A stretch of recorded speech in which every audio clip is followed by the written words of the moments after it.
राहुल गांधी ने एक बार फिर प्रेस कॉन्फ्रेंस कर जंतर मंतर और राम मंदिर में चढ़ावा चोरी का मुद्दा उठाया। राहुल गांधी ने अमित शाह पर निशाना साधते हुए कहा कि देश जानना चाहता है कि जंतर मंतर पर प्रदर्शनकारी छात्रों को पैलेट गन का चलाने का ऑर्डर किसने दिया। बिना होम मिनिस्ट्री के ऑर्डर दिए कोई गोली नहीं चला सकता। साथ ही राहुल ने पूछा कि 15 दिन तक अमित शाह चुप क्यों रहे। अमित शाह को सदन में आकर इन सारे मुद्दों पर जवाब देना चाहिए। राहुल गांधी ने चढ़ावा चोरी के मुद्दे पर सरकार से माफी मांगने की बात कही। संसदीय कार्य मंत्री किरण रिजिजू ने राहुल गांधी के बयान पर पलटवार करते हुए कहा कि डरपोक लोग सदन में चर्चा से भाग रहे हैं। रिजिजू ने कहा कि अब राहुल गांधी की नाटकबाजी नहीं चलेगी। रिजिजू ने कहा कि गृह मंत्री अमित शाह डिटेल में जवाब देने के लिए तैयार हैं। राहुल गांधी छात्रों के कंधे पर रखकर बंदूक चलाकर अपनी राजनीतिक रोटी ना सेकें। राहुल गांधी को प्रयागराज के बजाय रांची जाना चाहिए था। रांची ना जाकर राहुल गांधी ने बड़ी गलती कर दी है। लोकसभा की कार्रवाई हंगामे की भेंट चढ़ गई। जोरदार हंगामे के चलते लोकसभा को मंगलवार तक के लिए स्थगित कर दिया गया। जैसे ही लोकसभा में कार्रवाई शुरू हुई, विपक्ष अमित शाह के बयान की मांग करने लगा। हंगामा शुरू कर दिया, जिसके बाद सदन की कार्रवाई को स्थगित कर दिया गया। राहुल गांधी के आरोपों पर बीजेपी के वरिष्ठ नेता जेपी नड्डा ने जवाब दिया। नड्डा ने कहा, राहुल गांधी का मकसद सिर्फ अराजकता फैलाना है। वो नहीं चाहते कि सदन चले। नड्डा ने इस बात पर जोर देकर कहा कि विपक्ष सदन से भागे नहीं, हम चर्चा के लिए तैयार हैं। इसके साथ ही जेपी नड्डा ने बड़ा आरोप लगाते हुए कहा कि राहुल गांधी के इशारे पर ही झारखंड में प्रदर्शनकारी छात्रों पर लाठीचार्ज हुआ। रांची में विधानसभा के बाहर शांतिपूर्ण प्रदर्शन कर रहे छात्रों पर पुलिस ने लाठीचार्ज कर दिया और इस दौरान कई छात्र इधर उधर भागते नजर आए। बताया जा रहा है कि पुलिस विधानसभा परिसर से प्रदर्शनकारियों को हटाने में जुटी हुई है। प्रदर्शनकारी छात्रों का कहना है कि अंधेरा होते ही पुलिस ने न सिर्फ छात्रों बल्कि छात्राओं पर भी लाठीचार्ज किया, जिसमें कई छात्र छात्राएं घायल हुए।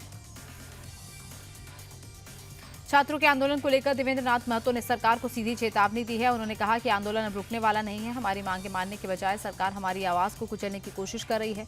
देवेंद्र नाथ महतो ने साफ कहा कि अगर मांगे पूरी नहीं हुई तो मुख्यमंत्री हेमंत सोरेन की कुर्सी भी खतरे में पड़ सकती है। झारखंड विधानसभा में नेता प्रतिपक्ष और बीजेपी नेता बाबूलाल मरांडी ने जेपीएससी के पूर्व अध्यक्ष की गिरफ्तारी को लेकर सरकार पर निशाना साधा। उन्होंने गिरफ्तारी को सिर्फ दिखावा बताया। उनका कहना है कि जेएसएससी चेयरमैन का तत्काल प्रभाव से निलंबन हो, साथ ही एफआईआर दर्ज करके चेयरमैन से पूछताछ होनी चाहिए। बाबूलाल मरांडी ने कहा कि छात्रों की मांगे जायज हैं। सरकार पूरे मामले की निष्पक्ष जांच सीबीआई से कराए, तभी सामने आएगा। पेपर लीक और भर्ती परीक्षाओं में धांधली को लेकर ईडी ने देश के कई राज्यों में कार्रवाई शुरू कर दी है। ईडी ने राजस्थान, हरियाणा, गुवाहाटी, बिहार के पटना, कर्नाटक, बेंगलुरु, महाराष्ट्र और झारखंड में पेपर लीक मामलों में दर्ज एफआईआर में मनी लॉन्ड्रिंग के तहत ईसीआईआर दर्ज की है। इन राज्यों में पेपर लीक को लेकर दर्ज एफआईआर को ईडी ने अपने स्तर पर जांच के लिए टेक ओवर किया है। अब ईडी की जांच का फोकस सिर्फ पेपर लीक तक नहीं रहेगा, बल्कि इस पूरे मामले में हुए पैसों के लेन देन और उससे जुड़े नेटवर्क की भी पड़ताल की जाएगी। मुंबई में तिरंगा यात्रा का आयोजन किया गया। कार्यक्रम में सीएम देवेंद्र फडणवीस समेत हजारों की संख्या में लोग तिरंगा लहराते नजर आए। मुख्यमंत्री फडणवीस ने कहा कि हमारा तिरंगा भारत की तरक्की और एकजुटता का संदेश देता है। उन्होंने कहा कि भारत अब दुनिया की बड़ी आर्थिक ताकत के रूप में उभर रहा है। 2047 तक विकसित राष्ट्र बनने की दिशा में हम तेजी से आगे बढ़ रहे हैं। मुख्यमंत्री ने युवाओं से जाति धर्म से ऊपर उठकर एकजुट होने की अपील की है।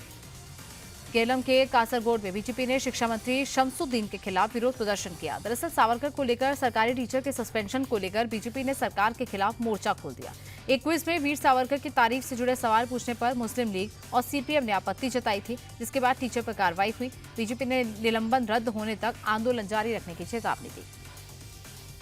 पश्चिम बंगाल के सीएम शुभेंदु अधिकारी ने बड़ा ऐलान किया। इमरजेंसी के दौरान लोकतंत्र की रक्षा के लिए आंदोलन करने वाले 325 लोगों को हर महीने 10,000 रुपए की पेंशन दी जाएगी।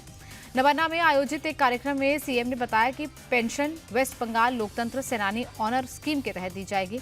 सरकार ने ऐसे 325 लोगों की पहचान की है जो इमरजेंसी के दौरान आंदोलन के लिए जेल गए थे।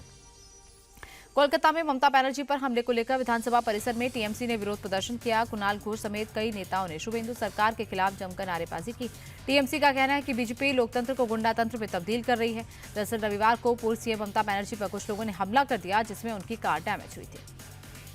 भोपाल में श्री कृष्ण मेधावी छात्रवृत्ति योजना को लेकर विवाद शुरू हो गया। मुस्लिम संगठनों ने इस पर आपत्ति जताते हुए सवाल उठाया कि छात्रवृत्ति सिर्फ भगवान कृष्ण के नाम पर क्यों, सभी धर्मों के नाम पर ऐसी योजनाएं सरकार क्यों नहीं चला रही। तो वही योजना से जुड़े श्रीराम तिवारी का कहना है कि भगवान कृष्ण की बाल्यावस्था की उपलब्धियों को ध्यान में रखते हुए ये योजना लाई गई है, जिसके तहत 9वीं के छात्रों से लेकर पीएचडी तक के मेधावी छात्रों को 1 लाख रुपए तक की छात्रवृत्ति देने का प्रावधान किया गया है। लखनऊ में युवक की नहर में डूबने से मौत हो गई। मृतक शख्स बाइक से बेटी को स्कूल से लेकर घर लौट रहा था। डीआरएम ऑफिस के पास अचानक सामने से ट्रक आ गया, जिससे बाइक बेकाबू होकर पुलिया से टकरा गई। युवक उछलकर नहर में गिर गया, जबकि बेटी सड़क पर गिर गई। एसडीआरएफ ने करीब 2 घंटे की मशक्कत के बाद युवक का शव बरामद किया है। कर्नाटक के मंगलुरु में तलवार लहराकर हंगामा करने के आरोप में पुलिस ने 2 आरोपियों को गिरफ्तार किया। गिरफ्तार आरोपियों में से एक हिस्ट्री शीटर भी शामिल है। दरअसल एक आरोपी ने सड़क पर तलवार लहराकर लोगों को धमकाया, जमकर हंगामा किया, जिसका वीडियो सोशल मीडिया पर तेजी से वायरल हो रहा है। पुलिस ने दोनों के खिलाफ आर्म्स एक्ट समेत कई धाराओं में केस दर्ज कर जांच शुरू कर दी है।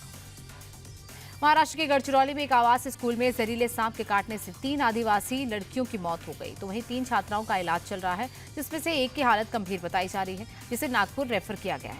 बताया जा रहा है कि आवासीय आश्रम स्कूल की छात्राएं खाना खाने के बाद जमीन पर सो रही थी। इसी दौरान सांप ने काट लिया, तो वहीं घटना के बाद जिला प्रशासन ने मामले की जांच शुरू कर दी है।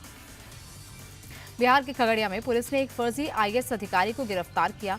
गोगरी थाना क्षेत्र के जमालपुर बाजार में छापेमारी के दौरान मनीष गुप्ता को पकड़ा गया। पुलिस के मुताबिक आरोपी खुद को एनएसए अजीत डोभाल का अंडरकवर एजेंट बताता था। उसके पास से फर्जी आईएएस कार्ड, भारत सरकार की नेम प्लेट लगी गाड़ी, कई क्रेडिट डेबिट कार्ड बरामद हुए हैं। पुलिस मामले की गहराई से जांच कर रही है।